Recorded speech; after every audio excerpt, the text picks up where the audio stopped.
भाई मिलन, बोलिए महाराज। तुम्हें बोलने का फर्ज सही कहा, लेकिन ये बोल मेरे पिता तोरण का कुशल क्या है? बड़े मैं कुशल पूछना चाहता है महाराज। क्यों नहीं? मैंने उसका खिला पिला देता है महाराज, पूछने का पढ़ा देवता को। इसका भी कुशल अच्छा है महाराज। ए भाई, बोलिए महाराज। तुम्हें बोलने का फर्ज सही कहा, लेकिन ये बोल बहन गौरा की कुशल कैसी है? छोटे बहन गौरा कुशल पूछना चाहता है महाराज। क्यों नहीं? डेली पढ़ता है और डेली आता है स्कूल में और डेली पास हो जाता है महाराज। उसका भी कुशल अच्छा है महाराज। ए भैया, लेकिन ये बोल मेरे भाई छोटा कागा का कुशल क्या है? कागा महाराज आता है आखिर पर महाराज, डेली कुश्ती खेलता है हल्का ऊपर में महाराज। शाबाश, ये हुआ ना? इसका भी कुशल अच्छा है महाराज। हमरा कुशल बता दे बुढ़िया मैया की,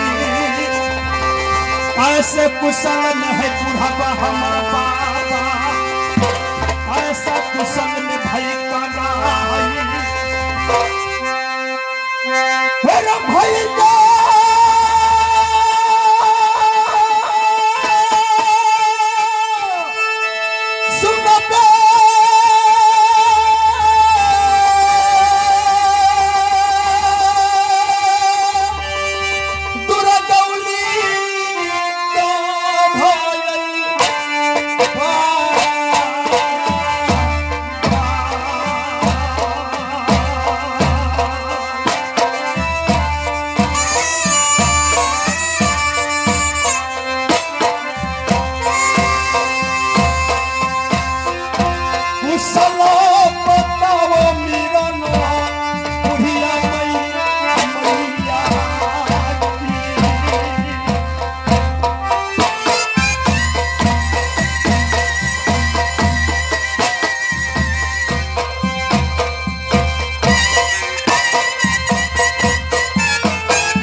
भाई मिलन, बोलिए महाराज। हम चाचा जासर से रार मचाया पार नहीं पाया। क्यों नहीं महाराज? मारा पिचैला पीटते पीटते ड्योढ़ी तक पहुंचाया। यही झगड़ू है कालों की काल, दुष्टों की दुष्ट, बलियों की बलि। हम पाचाम भतैया के कारण चाचा का थरिये पार काट लिया। क्यों नहीं महाराज? चाची दौला की सरहरी से मैंने काला कर दिया। भैया सुनो मेरा न सरदा,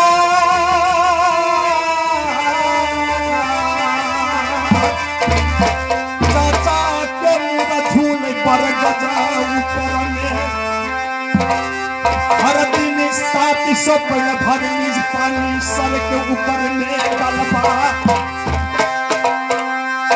5 जूता सुबह में, 5 जूता शाम को स्वागत मिलता है चाचा जा सकता हूँ। क्यों नहीं महाराज? अरे कहना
जासर का सर बरगद के ऊपर में झूल रहा है। क्यों नहीं महाराज? उसको स्वागत करता है कि नहीं बोल? करता हूँ महाराज। डेली 700 परिभ्रमणी का बनाता हूँ, उसका सर पर पानी डालता हूँ महाराज, और 5 जूता डेली मारता हूँ।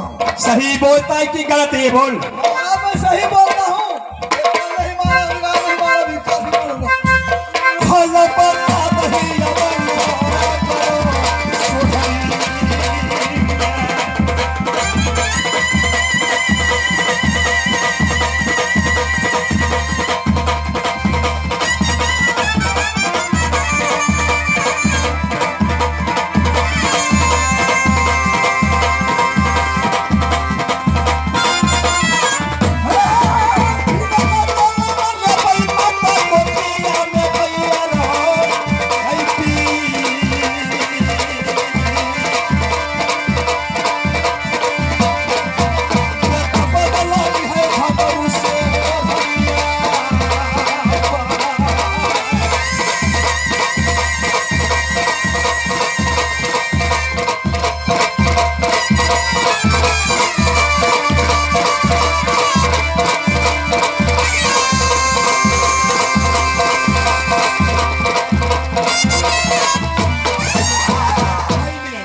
गावती बीत जाए 6 मास, हम कितने बराना को गई। क्यों नहीं महाराज?